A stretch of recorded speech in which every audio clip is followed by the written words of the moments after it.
Hello, हमें question given है। हमें दिया गया है कि यदि पी एस क्यू परवलय y square equal to 8x की नाभि जीवा है तथा यदि एस पी की लंबाई 6 है तो एस क्यू की लंबाई बराबर होगी। आपको यह बताना है। ठीक है, तो सिंपल क्वेश्चन है। हमें ये प्रॉपर्टी पता होनी चाहिए कि यदि ये हमारा परवलय है, ये नाभि होगी, नाभि एस है, तो यदि हम एक कॉर्ड ड्रॉ करें, ठीक है, कॉर्ड यदि आप एक ड्रॉ करें तो हम बोल रहे हैं कि इसे पी एस क्यू, जहाँ पे एस क्या है, नाभि है। अब जब भी आपको इस तरीके से कुछ देता है और एस पी की वैल्यू हमें 6 गिवन है, हमें एस क्यू की वैल्यू बतानी है।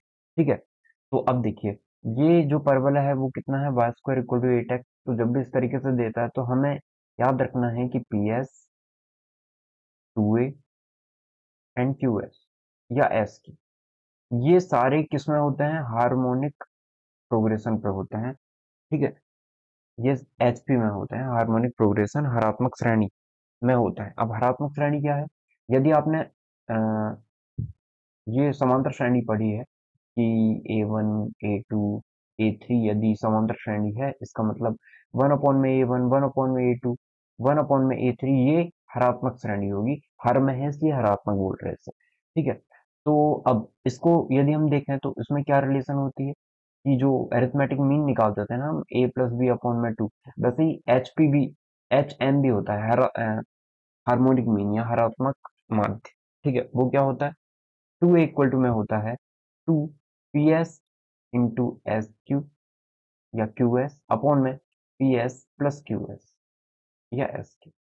ठीक है, तो टू ए की वैल्यू कितनी है, Y square equal to 8x को यदि हम कंपैरिजन करें Y square equal to 4ax से, तो 4a की वैल्यू 8 है। इसका मतलब a की वैल्यू कितनी है, 2। ठीक है, a की वैल्यू 2 है, तो 2 मल्टीप्लाई टू 4 हो जाएगा ये। ठीक है, और 2 पी एस कितना है, पी एस की वैल्यू हमें 6 गिवन है, एस पी या पी एस की वैल्यू हमें 6 गिवन है। मल्टीप्लाई एस क्यू की वैल्यू नहीं पता, एज इट इज रखते हैं। पी एस की वैल्यू 6 है, एस क्यू की वैल्यू नहीं पता, एज इट इज रखते हैं। तो 2 से ये 2 कैंसिल आउट हो जाएगा 2 टाइम, ये वाले 2 से ये 3 टाइम कैंसिल आउट हो जाएगा। तो यदि हम देखें ये 1 है, तो 6 plus S Q equal to में 3 एस क्यू आ जाएगा।